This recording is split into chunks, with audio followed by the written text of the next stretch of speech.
Welcome to Unfuck Your Brain. I'm your host, Cara Loewentheil, Master Certified Coach and founder of the School of New Feminist Thought. I'm here to help you turn down your anxiety, turn up your confidence, and create a life on your own terms, one that you're truly excited to live. Let's go. Hello, my chickens. How are you guys? I am amazing. I have been doing so much work on the Clutch College online body image breakthrough class that I am offering inside the Clutch. It's been just such a powerful reminder to me of how, I think women are given this catch-22 of your appearance matters so much, your weight matters so much, you should always look young and unwrinkled and unblemished and have, proportions that don't make sense together, right? You should, and there's so much pressure on it. But then, of course, the minute that a woman cares about her appearance, she's vain and shallow, right? And it's such a mind fuck. And I think it makes it hard for women to even acknowledge how much they are obsessing and fixated about their weight and their looks and their relationship to their body, because it's sort of like uncool now to admit it, right? Like everybody wants to be body positive. Nobody wants to be that woman who thinks she should be thin, but it's still so ingrained, right? And the truth is, it's like the opposite of trivial. That's what has been really landing for me so powerfully as I have been creating this course and kind of creating all of these new tools and advanced materials and like thinking about why this work is so important. Right? It's the opposite of trivial. It's the opposite of shallow. The amount of time that women spend thinking about their cellulite and their wrinkles and their gray hair and their whatever, right? And the truth is, of course, that like women who have none of those things hate their bodies too, right? It's never about the thing. You can always find something. But it's just the amount of time that women spend thinking about their weight and their exercise and what they ate and what they shouldn't eat, if they've been good, if they've been bad, right? All of that stuff it's just like a hole in the bucket, right? It's just like such a huge drain on women's time and energy and money and focus and ambition. And when I think about it, like the reason this work is so important, yes, it's to help individual women with their suffering, right? Because it is suffering. I was in so much suffering about my body when that's where I was in my life. So much. So, of course, relieving my students and my clients' suffering, teaching them how to relieve their own suffering, really, is always my mission, is so important. But also, what would the world be like if tomorrow women forever stopped worrying about any of that stuff? Like how much mental energy and focus and drive and willingness to be seen and put themselves out there, right?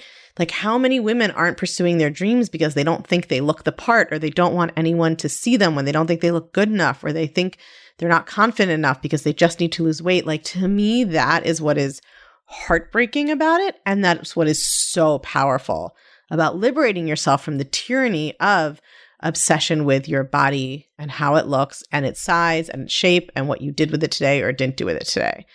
So that to me, it is everything. It's so powerful. So one of the things that comes up, of course, this is the segue to today's topic when we're talking about body image, is sex, right? Because for obvious reason, like your body is very involved in sex. And if you are socialized as a woman in this society, even if your sexual orientation turns out to not include men, you've still been socialized under, right, heteronormative expectations in society, meaning the assumption that people are heterosexual and that women want to appeal to men. And so we've been taught that all of this body obsession and grooming and regulation and discipline that women are supposed to do is to make our bodies sexually appealing to men. And so once sex is involved, right, it comes out a lot. All of this body image stuff comes up so much in sex, in our comfort around sex, in our relationship to our bodies as sexual bodies, right? How we relate to sex and sexuality is so connected to body image. So that's why I'm going to be doing this 2-part series on sex. We're going to talk about all things sexual, your sexuality, your relationship to your sexuality, how to have better sex, how thought work relates to sex, all of it. So we're going to dive into a couple of the issues and areas today, and then we're going to finish it up with the next episode next week. All right. Let's get started. So if you've ever heard that the brain is the biggest sex organ, I'm here to tell you that is 100% true. not just literal size-wise, but in terms of the impact that our thoughts have on our experience of sexuality and desire. Just like hunger or pain or many other physical experiences, there's a physiological basis to sexuality that probably does precede our thoughts. But our thoughts also have a huge impact on our experience. And most of us have not done much work on teasing that all out because we just assume that desire is something that happens to us that is entirely hormonal or physical and that we can't do anything about. But the opposite is true. Our thoughts have an enormous impact on our experience of sexuality and desire, right? They impact how we experience ourselves as sexual beings or not. They impact how we experience attraction and desire. They impact how we feel about other people's desire for us. They impact how we experience sexual pleasure or lack of sexual pleasure. So it's crucial to understand our thoughts about sex, sexuality, attraction, and desire to understand how they impact us and our experience and how we can change our experience of sexuality to some extent if we want. So let's start with how we're socialized to think about and experience sex, because that is a big part of the puzzle. If you are raised or socialized as a woman, broadly speaking, you are socialized to think about yourself as an object of desire. And that's in contrast to men who are socialized to think of themselves as the subject who acts out the desire, right? So men are taught to think about who they desire and then to go try to get that person to have sex with them, right? If other conditions allow. And women are taught to think about who desires them and then to decide if they'll have sex with them or not. That's a stereotype, right? That men are the aggressors and women are the receivers. And this impacts the way we think about sex subconsciously because it leads women to think more about whether they are sexually desirable to other people, especially if they're straight and they want to appeal to men, more than what they desire themselves. So that means that number one, you focus your brain power on worrying about being attractive and making sure that potential partners are attracted to you, rather than whether you're attracted to or interested in your potential partners. And number two, it means that your whole experience of desire is constructed around being desired. So I think you rarely hear men say something like, well, I just can't get in the mood if my partner isn't initiating and showing that she desires me and making me feel sexy. I'm not saying that never happens, but it's certainly less common. But you hear women say this all the time, that they don't feel sexy because of what their partner is or isn't doing or saying. So you see what I'm saying? Because men are socialized to think that they are the originators of desire and that desire arises in them just from seeing someone else and that they then act it out, right? The other person is there as a prompt to the desire just by existing, not by having desire of her own. But for women, we're socialized to experience someone else desiring us as what is arousing. So we make our own arousal and sexuality dependent on whether someone else desires us and acts or communicates that to us in a particular way. So I'm calling it socialization. You can also just call it the ways we're taught to think, right? But that means we can learn how to change our thinking as well, thank goodness. So for instance, if you have a partner and your thought is, they aren't making me feel sexy, that's a good clue to you that you have this thought pattern and need to work on it. Because the truth is that no one else can make you feel sexy or sexual. Your own thoughts do that. It's the same as wanting someone else to say or act a certain way to make you feel happy or proud or loved or anything else, right? Feeling sexy or desirable isn't any different. So you have to get to know your brain and what it is you want to be able to believe. If your partner acted exactly the way you want to quote unquote make you feel sexy, or a random person on the street did it, or a person across the bar, right? Whoever is in specific or general, you think needs to act a certain way to make you feel sexy. If they acted that way, what would you be thinking? And notice if those thoughts revolve around you being desirable to other people. Because again, people socialized as men spend a lot more time thinking about what they find sexy in others. And people socialized as women spend a lot more time thinking about whether they are desirable to other people. So if you want to feel desirable and sexy regardless of how other people around you are acting, you have to divorce your idea of your own sexuality from being something that exists to arouse other people. And you have to practice reframing your sexuality as something that exists for you. If you worry about what other people are thinking about you, you are not going to want to miss this free training I'm doing called, very relatedly, How to Stop Caring What Other People Think About You. It's fine to want to get along with folks, to want people to have generally a good opinion of you. It's totally human and natural. But we all know that for many women, the fear of what other people think about them can end up becoming all-consuming, and it can really disrupt our self-esteem, our self-confidence, and our relationships with other people because we can't show up authentically and connect intimately and do our best work when we are constantly worried about what other people are thinking. So I am teaching this brand new free training, and it's easy to join us. All you need to do is go to unfuckyourbrain.com/caring or text your email to +1 347 997 1784, and the code word is caring. It's happening June 6th at noon, but there's always a replay, so make sure you sign up. You are not going to want to miss it. Your body's ability to experience sexual pleasure, for those of you who want to do that, is as innately yours to enjoy as your ability to taste delicious food or appreciate, the beauty of a flower.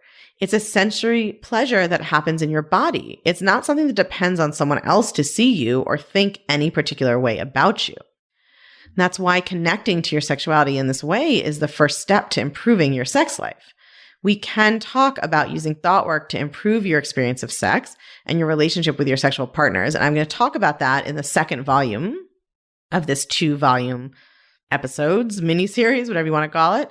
But before you can get into changing those thoughts, you have to start with the basic relationship you have to your sexuality and to uncover the thoughts that are creating that. And if you're socialized as a woman, it's a good bet that your unconscious premises about your sexuality are focused on being the object of desire, the thing that is looked at, right? The thing that is wanted, as opposed to the person who does the wanting. So one of the most effective techniques I found to try to bridge that gap is to practice being both of those things at the same time. So rather than focusing on whether other people are attracted to you, focus on being attracted to yourself. It's a little bit of a funny way to approach it, but I find it helps bridge the disconnect between being so used to thinking of yourself as an object to be desired. It gives you a way into the experience of embodying your own desire. How can you see yourself as desirable in your own gaze, right? Letting your brain break about that a little bit will often bring up a lot of body image thoughts you have. That's kind of one of the first things that comes up, mostly negative thoughts. And that's okay, right? Body image work and sexuality work are often very connected. It's totally normal. But I want to encourage you, in addition to thought work, to do a little bit more embodiment work on this. So we spend a lot of time talking about our brains on this podcast, but this week I want you to practice being in your body, calling up a feeling of your own sexuality or sensuality for your own benefit. And you can take this as slow as you like, right? Depending on your sexual history, this is going to feel more or less accessible and maybe more or less safe to start out.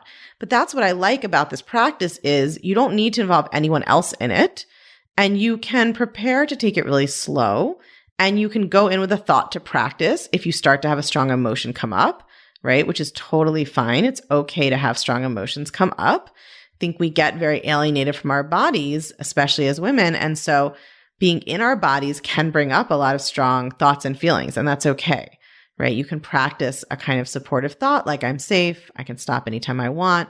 This is just an emotion, right? It's not dangerous.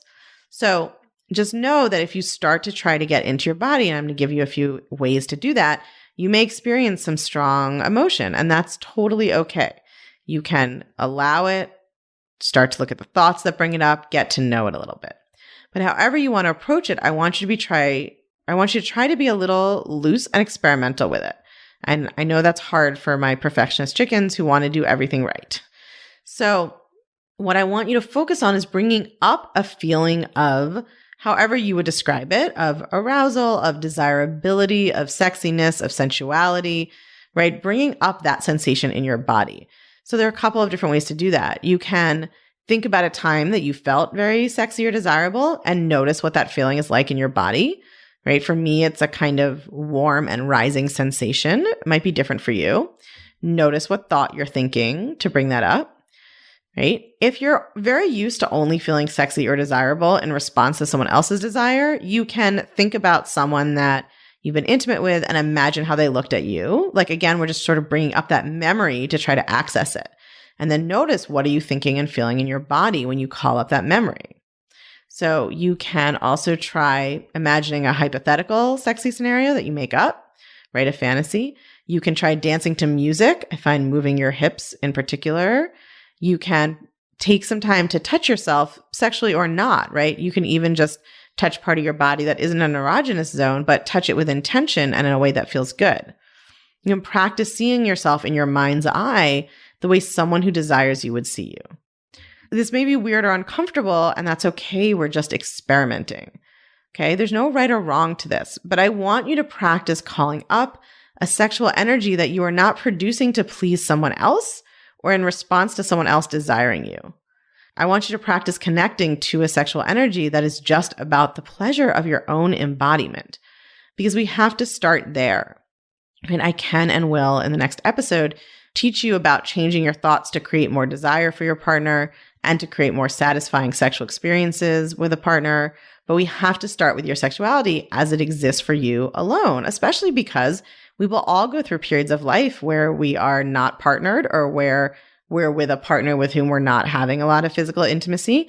And so having that relationship with yourself as your primary and first and most important sexual and sensual relationship is so important, just like it's your primary emotional relationship needs to be with yourself.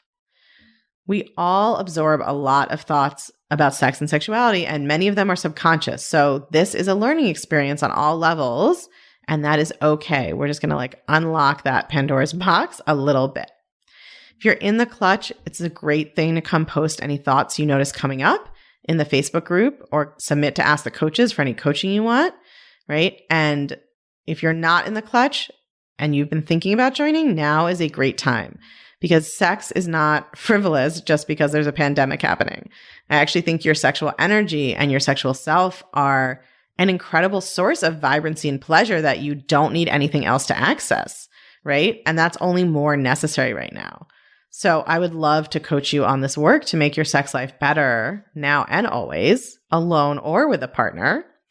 And either way, I will see you back here next week for volume 2, where we will talk about using thought work to create more desire and to create more physical pleasure. It's going to be a fun time. I'll see you guys then. If you're loving what you're learning on the podcast, you have got to come check out the Feminist Self-Help Society. It's our newly revamped community and classroom where you get individual help to better apply these concepts to your life, along with a library of next-level, blow-your-mind coaching tools and concepts that I just can't fit in a podcast episode. It's also where you can hang out, get coached, and nerd out about all things thought work and feminist mindset with other podcast listeners just like you and me. It's my favorite place on earth, and it will change your life, I guarantee it.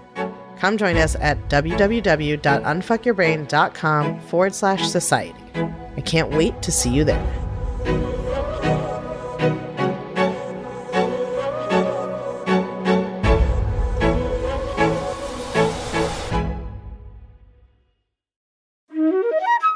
Don't forget, I am teaching my brand new, totally free training, How to Stop Caring What Other People Think, on Friday, June 6th at noon.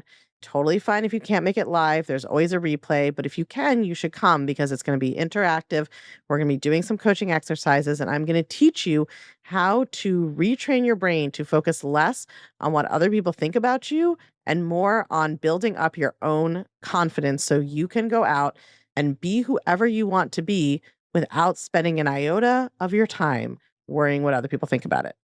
Go to unfuckyourbrain.com/caring or text your email to +1 347 997 1784.